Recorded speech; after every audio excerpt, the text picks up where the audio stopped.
प्रधानमंत्री नरेंद्र मोदी अपनी आधिकारिक यात्रा के दौरान ब्रसेल्स पहुंच गए हैं। बीते दिनों आतंकी हमलों से दहल उठे ब्रसेल्स में पीएम मोदी की इस यात्रा के दौरान न सिर्फ आर्थिक हितों पर बात होगी, बल्कि आतंक का मुद्दा भी महत्वपूर्ण रहेगा। यानी बेल्जियम के प्रधानमंत्री चार्ल्स मिशेल के साथ द्विपक्षीय शिखर बैठक के दौरान आतंकवाद के अलावा व्यापारिक साझेदारी पर खास जोर दिया जाएगा। प्रधानमंत्री आज ब्रसेल्स में 13वें भारत यूरोपीय संघ शिखर सम्मेलन में भी शामिल होंगे। बेल्जियम की यात्रा के बाद पीएम मोदी अमेरिका और सऊदी अरब की यात्रा पर जाएंगे। पीएम मोदी अमेरिका में परमाणु सुरक्षा सम्मेलन में शिरकत करेंगे तो सऊदी अरब में प्रधानमंत्री के एजेंडे में ऊर्जा सुरक्षा और आतंकवाद रोधी रणनीति पर बातचीत शामिल होगी।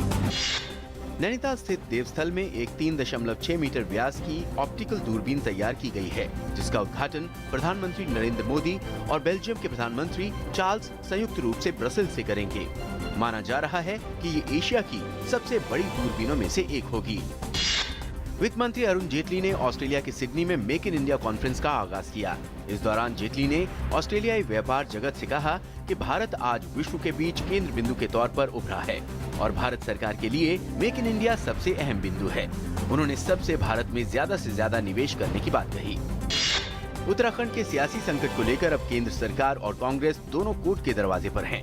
केंद्र सरकार ने हरीश रावत को विश्वास मत हासिल करने का मौका दिए जाने के खिलाफ अपील कर दी है। वहीं कांग्रेस 9 बागी विधायकों को विश्वास मत के दौरान वोट देने के अधिकार दिए जाने के खिलाफ अदालत पहुंच चुकी है। कांग्रेस ने नैनीताल हाई कोर्ट के डिविजनल बेंच में अपील दाखिल की है। वहीं आज ही दोनों मामलों पर फैसला आने की उम्मीद है। इन्हीं 2 फैसलों पर अब हरीश रावत का भविष्य टिका है। पठानकोट हमले की जांच के लिए पाकिस्तान से आई टीम ने किया एयरबेस की जांच का काम पूरा। टीम को टेक्निकल एरिया में जाने की नहीं मिली थी इजाजत। आतंकियों के भारत में घुसने की जगह बामियाल का भी किया था टीम ने दौरा। जांच करने के बाद अब ये टीम दिल्ली में है। हरियाणा में कैबिनेट ने जाट आरक्षण विधेयक को मंजूरी दे दी है। बिल में जाटों के अलावा सिख जाट, त्यागी, बिश्नोई और रोड जातियों के लिए 10% आरक्षण की व्यवस्था का प्रावधान होगा। गौरतलब है कि फरवरी में सरकारी नौकरियों और शिक्षण संस्थानों में 10% आरक्षण की मांग को लेकर जाटों ने 9 दिनों तक हिंसक आंदोलन किया था, जिसमें करीब 300 लोगों की जान चली गई थी। 5 राज्यों में गरमाया चुनावी माहौल। भाजपा अध्यक्ष अमित शाह ने पश्चिम बंगाल में रैली कर कांग्रेस और तृणमूल कांग्रेस पर बोला हमला, तो राहुल गांधी ने असम में रैली कर गिनाई गोगोई सरकार की उपलब्धियां। टेलीकॉम कमीशन ने telecom regulatory authority of India की इमरजेंसी नंबर की सिफारिश मान ली है। सिफारिश के बाद एम्बुलेंस, फायर ब्रिगेड, पुलिस जैसे कई इमरजेंसी सेवाओं के लिए एक ही नंबर यानी 112 पर करना होगा कॉल। कर्मचारी भविष्य निधि संगठन ने 1 अप्रैल से निष्क्रिय पड़े खातों पर ब्याज देने का फैसला किया है। इस कदम से 9 करोड़ खाता धारकों को लाभ होगा। श्रम मंत्री बंडारू दत्तात्रेय ने कहा कि हमने कर्मचारियों के हितों को लेकर किया है ये अहम फैसला। सुप्रीम कोर्ट ने सेबी से सहारा समूह की कुछ संपत्तियों को बेचकर समूह के मुखिया सुब्रत रॉय की जमानत के लिए धन जुटाने को कहा है। सुब्रत रॉय पिछले 2 साल से जेल में बंद हैं। शीर्ष अदालत ने सेबी से सहारा समूह की उन 87 संपत्तियों को बेचने की प्रक्रिया शुरू करने को कहा है जिन पर कोई देनदारी नहीं है और जिनके मालिकाना हक के दस्तावेज सेबी के पास उपलब्ध हैं।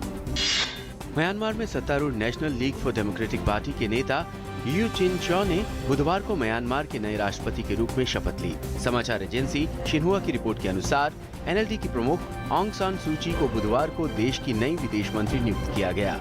आंग सान सू की 3 अन्य मंत्रालय भी संभालेंगी। विश्व स्वास्थ्य संगठन ने कहा, पश्चिम अफ्रीका से शुरू हुआ इबोला अब अंतर्राष्ट्रीय समुदाय के स्वास्थ्य के लिए खतरा नहीं। WHO ने इबोला को लेकर 20 महीने लंबे इमरजेंसी के खत्म होने का ऐलान किया, जिसमें करीब 11,300 लोगों की हुई थी मौत। आज होगा आईसीसी विश्व T20 के पहले फाइनलिस्ट का फैसला। पहले सेमीफाइनल में दिल्ली के फिरोजशाह कोटला मैदान पर इंग्लैंड के सामने होगी मजबूत न्यूजीलैंड की टीम। दोनों टीमों के बीच अब तक कुल 12 T20 मुकाबले हुए हैं, जिनमें इंग्लैंड ने 8 तो न्यूजीलैंड ने 4 मैच अपने नाम किए हैं। विराट कोहली ताजा आईसीसी T20 रैंकिंग्स में नंबर 1 बल्लेबाज बन गए हैं। कोहली टीम इंडिया की सूची में भी शीर्ष स्थान पर बरकरार हैं। न्यूजीलैंड के मार्टिन गप्टिल तीसरे, जबकि वेस्टइंडीज के क्रिस गेल छठे स्थान पर हैं। गेंदबाजी में वेस्टइंडीज के सैमुअल बद्री पहले नंबर पर हैं। भारत के रविचंद्रन अश्विन 2 स्थान नीचे तीसरे स्थान पर खिसक गए हैं। टीम रैंकिंग में भारत शीर्ष पर है।